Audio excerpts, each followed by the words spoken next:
Major political storm is brewing in Poland. Pro-Trump conservative Karol Nawrocki has taken up the duties of president, and the worries have grown in the camp of Prime Minister Donald Tusk.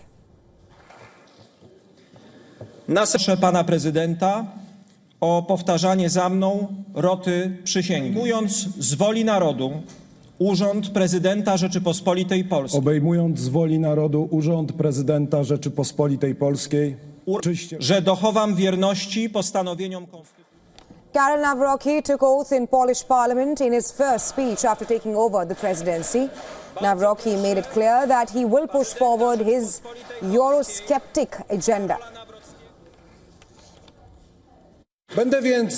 I will therefore be the voice of those who want a sovereign Poland that is in the European Union but Poland, which is not the European Union but is and will remain Poland.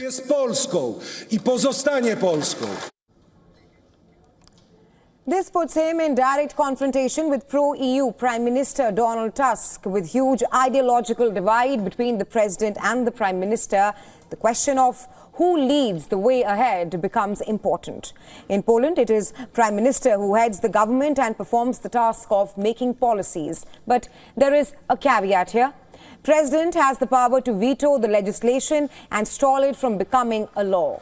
This balance of power creates a perfect ground for policy paralysis, especially if the head of state and the head of the government are not on the same page. And this is where ideological divide between Nawrocki and Tusk comes into play.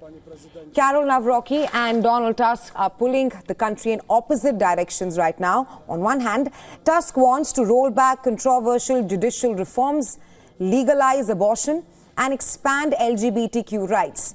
He's also a vocal supporter of Ukraine and its NATO ambitions, while on the other side, Karol Nawrocki supports tough abortion laws, is skeptical of Ukraine's NATO membership, and opposes same-sex marriage. He's also a strong defender of judicial reforms that Brussels has challenged. This sharp ideological split is now raising concerns about possible gridlock in Warsaw, with key policies at a risk of being stalled or blocked. Despite growing concerns, Tusk has vowed to remain in power, with elections for Prime Minister slated to take place in 2027. It will be important for head of the state and head of the government to find consensus on key policy issues going ahead. Wierzę w was. Wierzę w